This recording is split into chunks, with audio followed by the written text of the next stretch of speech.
I was in a mad rush to get back to my thing. I poured my half and half of my coffee. Yesterday, my half and half was okay. Today, my half and half was chunky. So I had to remake a cup of coffee, and I was like running. Am I gonna get there in time? Barely. Okay. Good morning. Congratulations, Jennifer. That is so exciting. Jennifer is officially an RN. A lot of hard work. Holy cow. Good for you. We need good people in healthcare. All right. We are on January 10th. Esau marries Ishmael's daughter. Genesis 28, 6 through 9. Esau knew that his father Isaac had blessed Jacob and sent him to Paddan Aram to find a wife, and that he had warned Jacob, "You must not marry a Canaanite woman." He also knew that Jacob had obeyed his parents and gone to Paddan Aram. It was now very clear to Esau that his father did not like the local Canaanite women. So Esau visited his uncle Ishmael's family and married one of Ishmael's daughters, in addition to the wives he already had. His new wife's name was Mahalath. She was the sister of Nebaioth and the daughter of Ishmael, Abraham's son. Jacob's dream at Bethel, Genesis 28, 10 through 22. Meanwhile, Jacob left Beersheba and traveled towards Haran. At sundown, he arrived at a good place to set up camp and stopped there for the night. Jacob found a stone to rest his head against and lay down to sleep. As he slept, he dreamed of a stairway that reached from the earth up to heaven, and of God, he saw the angels of God going up and down the stairway. At the top of the stairway stood the Lord, and he said, "I am the Lord, the God of your grandfather Abraham and the God of your father Isaac. The ground you are lying on," sorry, I'm getting a whole bunch of notifications and I don't know if that makes sound for you guys. "I am the Lord, the God of your grandfather Abraham, and the God of your father Isaac. The ground you are lying on belongs to you. I am giving it to you and your descendants. Your descendants will be as numerous as the dust of the earth. They will spread out in all directions, to the west and to the east, to the north and to the south. And all the families of the earth will be blessed through you and your descendants. What's more, I am with you, and I will protect you wherever you go.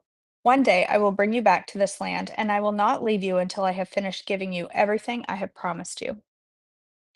Then Jacob awoke from his sleep and said, "Surely the Lord is in this place, and I wasn't even aware of it." But he was also afraid and said, What an awesome place this is. It is none other than the house of God, the very gateway to heaven." The next morning, Jacob got up very early. He took the stone he had rested his head against, and he set it upright as a memorial pillar. Then he poured olive oil over it. He named that place Bethel, which means house of God, although it was previously called Luz. Then Jacob made this vow: "If God will indeed be with me and protect me on this journey, and if he will provide me with food and clothing, and if I return safely to my father's home, then the Lord will certainly be my God. And this memorial pillar I have set up will become a place for worshiping God, and I will present to God a tenth of everything he gives me." Jacob arrives at Paddan Aram, Genesis 29, 1 through 14. Then Jacob hurried on, finally arriving in the land of the east. He he saw a well in the distance. Three flocks of sheep and goats lay in an open field beside it, waiting to be watered, but a heavy stone covered the mouth of the well. It was the custom there to wait for all the flocks to arrive before removing the stone and watering the animals. Afterward, the stone would be placed back over the mouth of the well. Jacob went over to the shepherds and asked, "Where are you from, my friends?" "We are from Haran," they answered. "Do you know a man there named Laban, the grandson of Nahor?" he asked. "Yes, we do," they replied. "Is he doing well?" Jacob asked. "Yes, he's well," they answered. "Look, here comes his daughter Rachel with the flock now." Jacob said, "Look, it's still broad daylight, too early to round up the animals. Why don't you why don't you water the sheep and goats so they can get back out to the pasture?" "We can't water the animals until all the flocks have arrived," they replied. Then the shepherds move then the shepherds move the stone from the mouth of the well, and we water all the sheep and goats. Jacob was still talking with them when Rachel arrived with her father's flock, for she was a shepherd. And because Rachel was his cousin, the daughter of Laban, his mother's brother, and because the sheep and goats belonged to his uncle Laban, Jacob went over to the well and moved the stone from its mouth and watered his uncle's flock. Then Jacob kissed Rachel, and he wept aloud. He explained to Rachel that he was her cousin on her father's side, the son of her aunt Rebekah. So Rachel quickly ran and told her father Laban. As soon as Laban heard the news that his nephew Jacob had arrived, he ran out to meet him. He embraced and kissed him and brought him home. When Jacob had told him his story, Laban exclaimed, "You really are my own flesh and blood." Jacob marries Leah and Rachel, Genesis 29:14b through 30.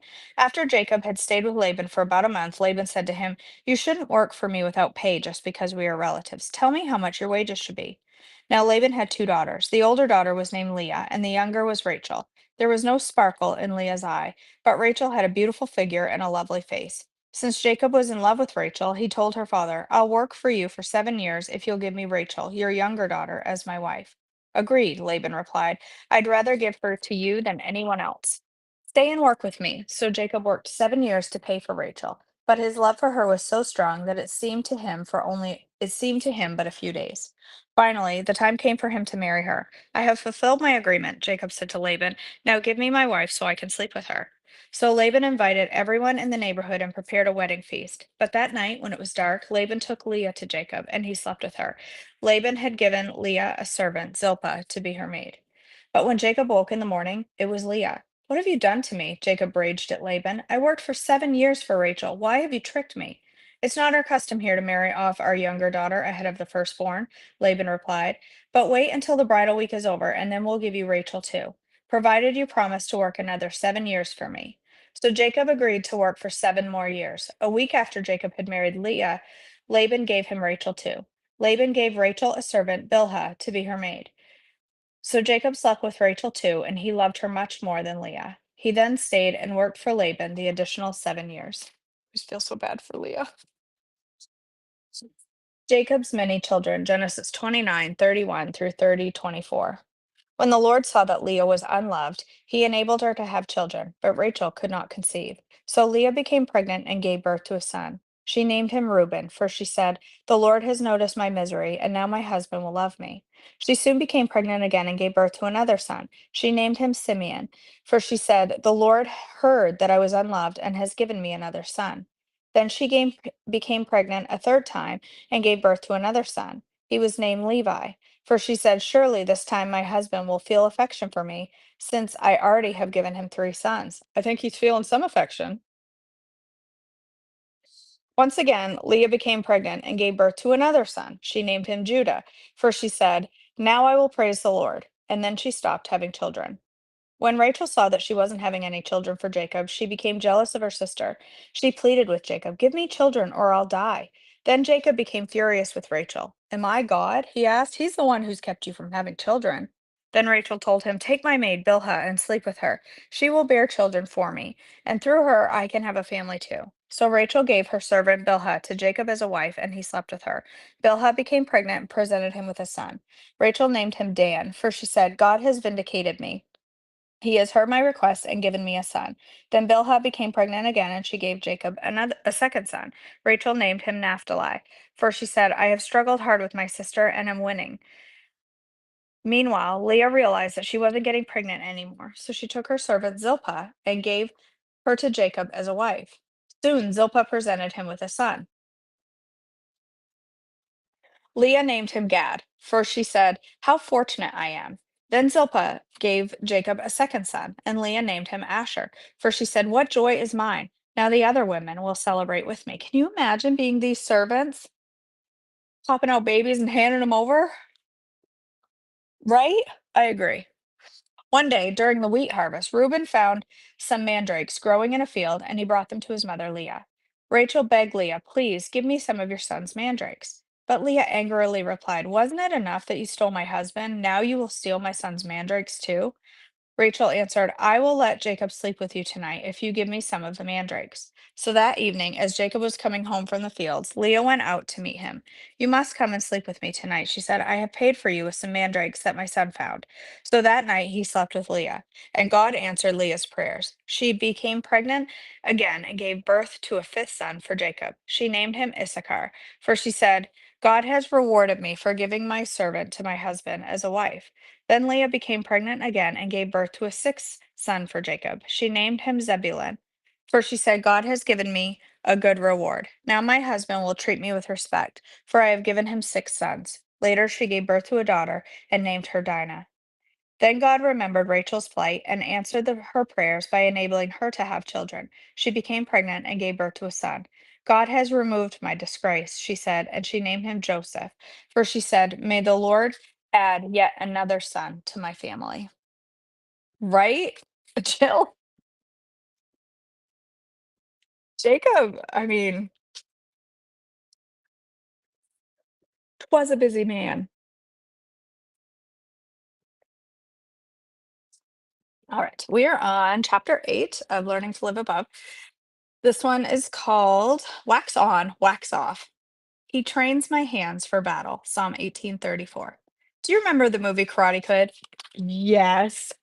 I grew up on it. I was gonna marry Ralph Macchio. I loved him. Did you see there's a new one coming out with him? He's in it. Do you remember the movie Karate Kid with Ralph Macchio, who played Daniel, and Pat Morita, who played Mr. Miyagi? Mr. Miyagi is a martial arts art master, and Daniel is a teenage boy that is being bullied by some adolescent punks. Daniel seeks out Mr. Miyagi for help in fighting his his tormentors. The young man is pumped up because he knows that he has come to the master of karate and cannot wait for Mr. Miyagi to show him how to annihilate his enemies. Daniel arrives bright and early the next morning to begin training, but much to his surprise, Mr. Miyagi has only a list of chores for him to do: waxing several old cars, sanding the outdoor deck, and painting the fence. Daniel does not understand, but agrees to help out the older gentleman. However, every day that Daniel shows up for karate training, Mr. Miyagi leaves him a list of chores and goes about his business. Finally, Daniel is fed up. In frustration, he confronts the wise master and demands to know when he will receive something that will help him defeat his foes. With a sly smile, Mr. Miyagi begins to demonstrate what the young man has learned through the chores are really a variety of martial arts moves. To demonstrate, the master comes at Daniel with an offensive karate action and commands his student wax on. Daniel instinctively performs the movement that he had perfected while waxing the cars, thus blocking Mr. Miyagi's attack. As they continue, Daniel realizes that he has been gaining the tools he needs to go into battle. In the meantime, he has learned some other valuable lessons: self control, submission to authority, diligence, perseverance, and trust. This movie scene came to my mind the other day and reminded me of how God works on us in very similar ways. Psalm 1834 says, He trains my hands for battle. God's ways are higher than our ways, and He determines what is needed for our training. Oftentimes, God takes us through circumstances that are made to prepare us and equip us for the battles we will face, but we will miss the benefit because we get discouraged and give up, or we get frustrated and complain. Either way, we can lose the benefit of what God is teaching us. Sometimes we go through the seasons where we think nothing is happening, no doors are being opened, and all of our hopes and dreams seem to be sitting on a shelf. We remember when God we remember when God stirred up passion and excitement about things he wanted to do through us, but now it seems like a distant memory. What happened to the enthusiasm we once felt about our loved ones being saved? At the time we were declaring, I know that God will bring them to salvation, but now we are thinking it will probably never happen. What about the fervor we felt to reach out and help those who were in need and hurting? God has given us great ideas and we couldn't wait to implement them. But when it didn't materialize like we thought, we began to say, I must have missed it, or I knew it wouldn't work. During these times, God is teaching us to trust and wait on Him. We must develop perseverance and trust if we are going to conquer the battles that are ahead. We have to learn to walk by faith and not by sight. I remember when I was hosting a women's small group, I had so much zeal and faith when that group started.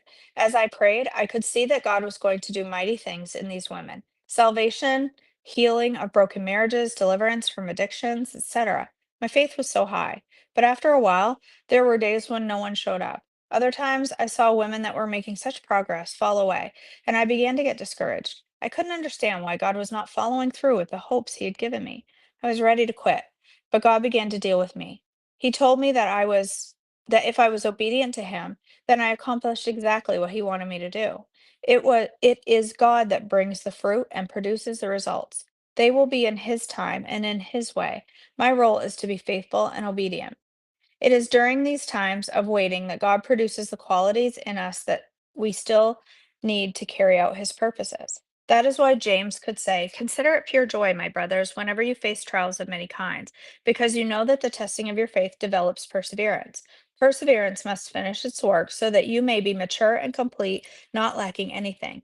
You see, when I was going through my trial with the ladies group, God was perfecting me and equipping me with perseverance and trust.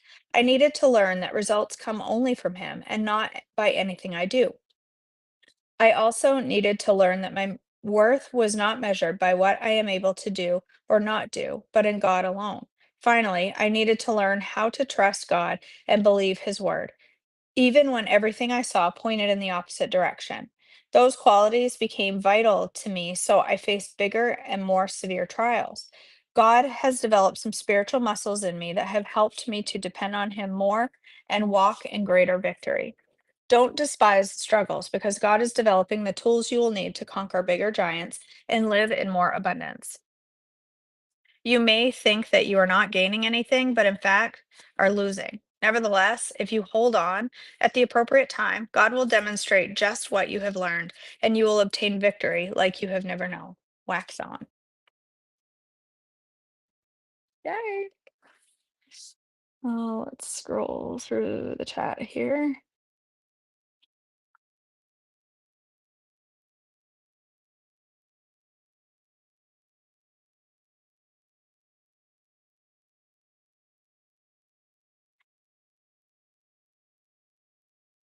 We don't have any snow yet. Hasn't started yet.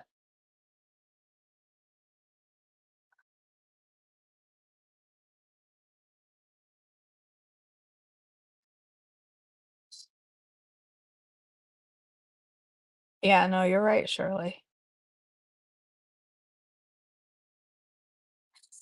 Stacy. No, he was mine.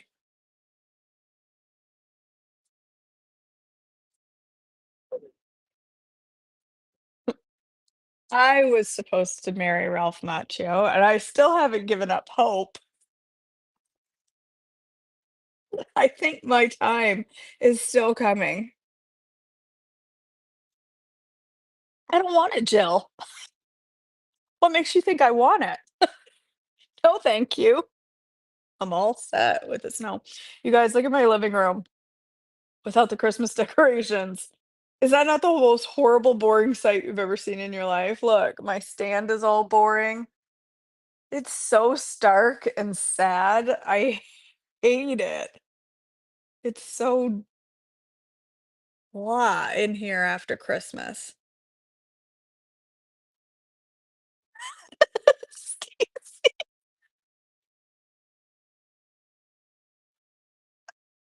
Stacy had a Ralph Macchio scrapbook.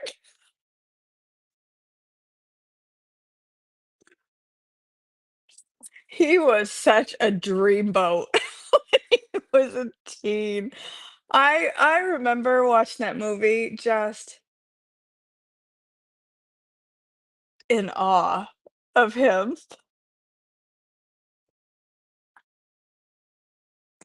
I was gonna marry him or Michael Jackson. The other one that I loved as a teen, what was his name? Do you remember that? Oh my gosh, the TV show, it was almost like Star Trek, but it was underwater. Sequest. There was a teen on there, I can't remember his name. He was my 3rd option after Ralph and Michael. Fred Savage. I feel like Fred Savage was I was in my 20s when he became like, early 20s when he became, like, the big thing. I think that was a little after my young teen years, I think. Like, Boy Meets is Fred Savage no, that's not Boy Meets World. I'm brain cramping. Fred Savage was from what? From Wonder Years? I don't remember. Isn't that awful? Hi, Halen. Good morning. All right, my friends, let's go ahead and end in prayer. God our Father, we thank you for this day and our time together and for laughter and for joy that we can share together. And God, I just thank you for each person here and for their faithfulness to devotions and for our time being able to dig into the word and learn from it and grow together as we read. God, I pray for all the concerns on people's hearts today. We thank you and praise you for Jennifer and for her passing her exam and all the hard work she's put in now paying off. God, we just praise you for that. God, we pray for those in the path of the fires and the devastation, even already touching our community. God, and I pray for those that are involved, and I just pray that these fires will be contained and that this devastation can stop. And we just lift the whole situation up to you, God. We also pray for those in the path of the storm today that you would provide protection and safety on the roads for those that have to be out in it. God, we thank you and praise you and love you and thank you for your mercy and the grace that you give us in your precious name. Amen. All right. Pony boy. Oh my word. The Brat Pack, right? Right. Of course, Susan. I was positive that if he had ever met me in my Lee Majors as well. Lee Majors. Oh my word. Yeah, I was totally in the stage of my life that I was positive that if he ran into my pimply face, four-eyed, short, permed Annie, curly haired, chubby me, that he would obviously just fall in love.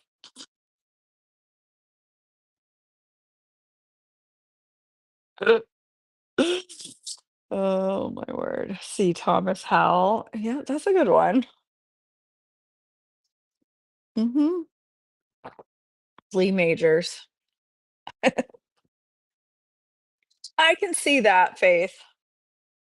Yep, Scott Pale. Look at us. We're all teen dreaming. What was the magazine called? Teen Beat. These are all Teen Beat guys. Sean Cassidy. Oh, Sean Cassidy. No, thank you. He was a lot of people's dreamboat. Never it's uh little bit of a different time for me, but I never thought yeah, see Thomas Howell was yeah. Yeah. Yes. The $6 million man. Yep. Those were all a little I remember my parents talking about those. Yeah. David Cassidy. Yeah. No. No, those were not my time. Like, yeah, it was all about the Ralph Macchio and Michael Jackson for me.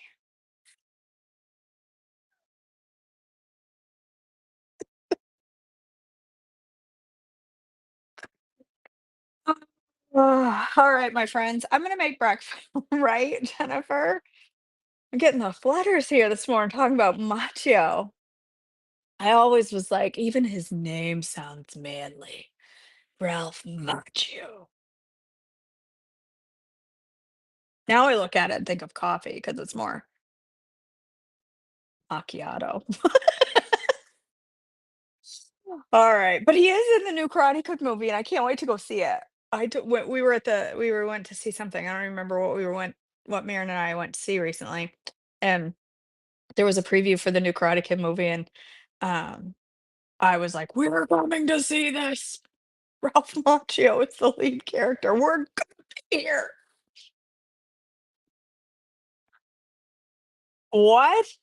Is that a real name? Randolph Mantooth? That sounds like a cartoon character.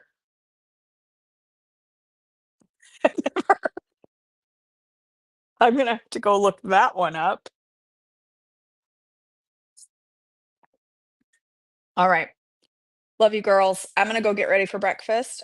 I think I'm gonna there's a black bean omelet bowl or something. I think I'm gonna make that this morning. Eggs are a little for me right now. I'm not loving. Yes, I have, Rita. Yes. Um, I'm not loving eggs right now for some reason, but this sounds good. So I'm gonna go ahead and make that black bean bowl, and I'll see you there. Hopefully. I love you girls. See you soon.